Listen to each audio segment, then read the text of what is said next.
বেশ্যাবৃত্তি করে তাকে বলতে হবে এখন শ্রমিক। নাউজুবিল্লাহ। শ্রমিক যদি বলতে হয় তাহলে যখন ডিবির অভিযান চালায়, পুলিশ অভিযান চালায়, আইন শৃঙ্খলা বাহিনী অভিযান চালায়, তাহলে এরা মুখ লুকায় কেন? তারা মুখ লুকায় কেন? শ্রমিক তো মুখ লুকায় না। তার মানে তারা নিজেরাও জানে এটা শ্রমিকের কাজ না, এটা পাপের কাজ, নোংরা কাজ। তারা নিজেরাও জানে এটা তাদের ফিতরত বলে, এটা তাদের ফিতরত, স্বভাব ধর্ম বলে যেটা ঠিক কাজ নয়। শ্রমিক তো মুখ লুকানোর কথা না। যে বলছে এটা শ্রমিকের মর্যাদা দেওয়া হবে, সে কি তার মেয়েকে শ্রমিক বানাবে?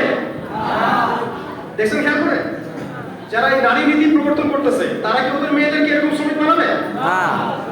যদি তার মাকে এমন শ্রমিক বানানো হয়, বললে তো রাগ করবে, বলতে যে বড় ভাষা বললাম না, যদি তার মাকে এমন শ্রমিক বানানো হতো, তার বোনকে বানানো হতো, তার খালাকে, তার ফুপুকে, তার স্ত্রীকে, মানতো?